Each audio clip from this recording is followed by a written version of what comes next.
A man can be destroyed but not defeated. Guys, do you know where these lines appear?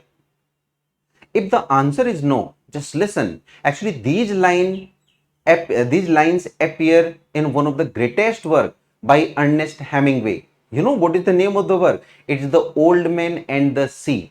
Ernest Hemingway, if we talk about, he was one of the greatest American writers.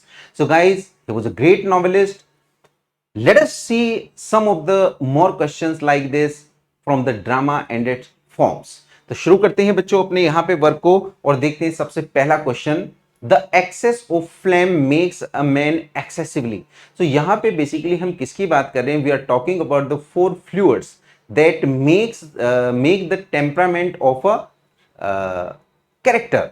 So guys यहाँ पे basically हम चार में से किसकी बात करें? We are talking about the phlegm. तो फ्लेम बेसिकली या जिसे हम कहते हैं कफ, अगर कफ किसी ह्यूमन बॉडी में है तो वो बेसिकली कैसा रहता है? आप देखेंगे यहाँ पे काम, या फिर गाइज हम देखते हैं यहाँ पे एंट्री इरिटेबल, चीयरफुल, मेलनकली या फिर काम। So obviously the person would be काम। तो ये उसके टेम्परामेंट को कैसा बनाता है बच्चों? काम बनाता है। So excess of the flame makes a man excessively calm. अगले क्वेश्चन पे आते हैं।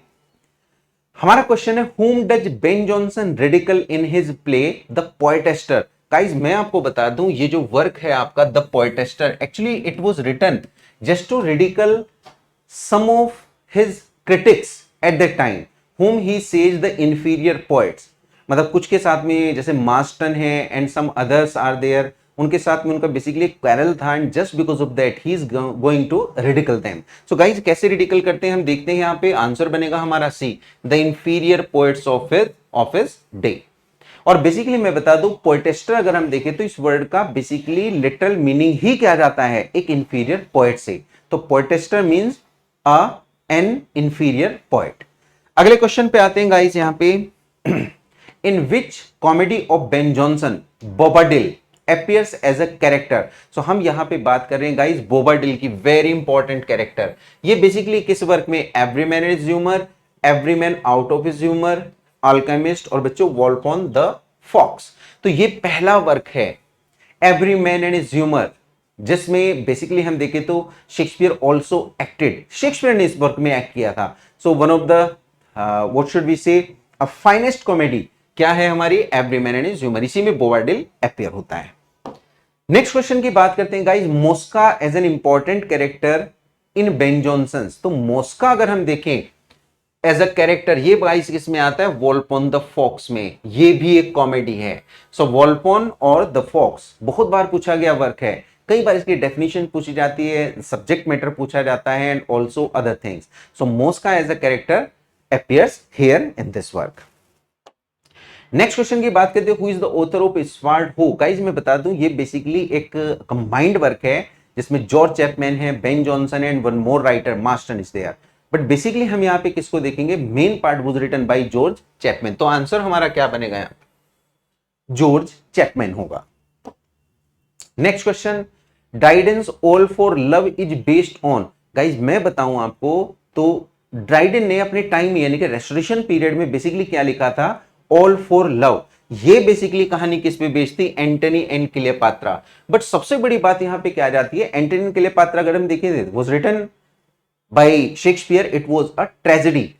But at the last few hours of the life of Antony Cleopatra, ये टोटली जो ऑल फॉर लव है ये बेस्ड है। यानी कि बेसिकली ये जो बच्चों ट्रेजेडी है ड्राइडन की, ये last few hours of Antony and Cleopatra पे बेस्ड है। तो हम लास्ट के फ्यू आवर्स को यहां पे देखते हैं, but it has been portrayed as a tragedy. Now we take the next question, one of the following plays is written by Dryden, which one. तो वो कहता है कि इनमें से कौन सा एक पर्टिकुलर प्ले है जो following plays is written by Dryden. Dryden ने लिखा है। तो हम किसमें देखते हैं? The rival ladies, the rival queens, love for love, the rival. तो गाइस ये फर्स्ट बनेगा, the rival ladies. Next question देखते हैं, who is the author of the play Venice preserved. तो वेनिस प्रिजर्व्ड अगर हम देखें तो ये बच्चों एक कम नॉन राइटर का है, थॉमस ऑटवे। तो इसकी बहुत ज्यादा जरूरत हमें नहीं है, बट ऐसे क्वेश्चन माइट भी के वो पूछ सकता है।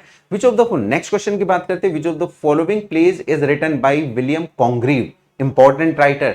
गाइस इनमें से अगर हम देखें, she would if she could, love is in wood, way of the world was written by Congreve. तो इसको अगर हम देखें, ये इन्हीं का लिखा गया है, तो Way of the World. Next question, which of the following plays is written by William Wycherley. तो विलियम विशरले की बात करते हैं। फिर से देखते हैं, love for love, the relapse, the country wife. 100% बच्चों इट इज कंट्री वाइफ। तो ये कंट्री वाइफ वर्क है जो विलियम विशरले का लिखा हुआ था। So guys hope again okay, these questions are going to help you in your exam to make you more strong and fetching you more marks. So for more questions like this, be connected with me. Thank you so much.